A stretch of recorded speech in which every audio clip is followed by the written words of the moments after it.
Kia ora Year 11 and 12. Here are questions 3a and 3b from the 2018 Level 2 Calc paper. So 3a is a little achieved question and so is 3b, so I've combined them into one video. We're given the gradient function of a curve, so we can think of this as f dash of x, so it's the same thing, so f dash of x or dy by dx is negative 5x to the power of 4 plus 6. And we're told that the curve passes through 1, 7, and we have to find the equation for y. So we're going to antidifferentiate. So y is equal to the antiderivative of this. Now you don't have to write this notation out, but it's a really good thing to get used to it this year. So working backwards, what do I get? Well, I'm going to go up a power, and I want to end up with negative 5. So to have that happen, all I need to have here is a negative sign. Remember, we can always check our answers when we're working backwards by differentiating this and seeing if I end up with this. Okay, and then it's going to be plus 6x plus c. Now the plus c is because when I go backwards, I don't know which member, that's a very bad graph, I don't know which member of the family I'm in.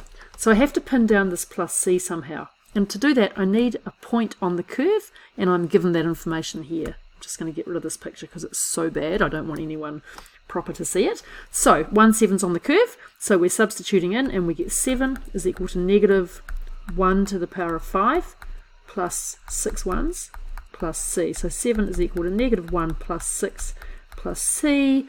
That gives me 7 equals 5 plus c, so c equals 2. And I was asked for the equation for y, so I've got to put that in at the end. Y is equal to negative x to the power of 5 plus 6x plus 2. Right, so that's that one done. So that's just a little achieved question, but they're very useful. Now the next one is an applications one, where we're told that at the start of the day, 1,000 people were trading in a market, and that t days after that time, we can model the number of traders as follows. So it's a real life context thing, and we're asked about the rate of change of the number of traders.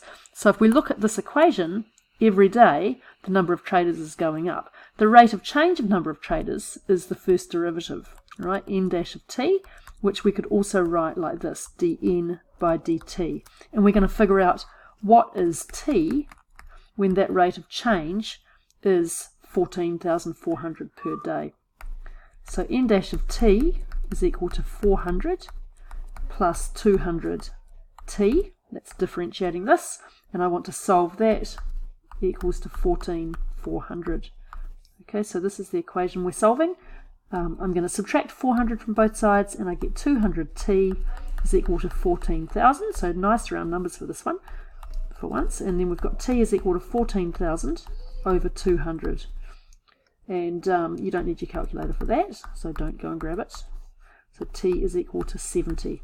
And my answer is 70 days. It will take 70 days.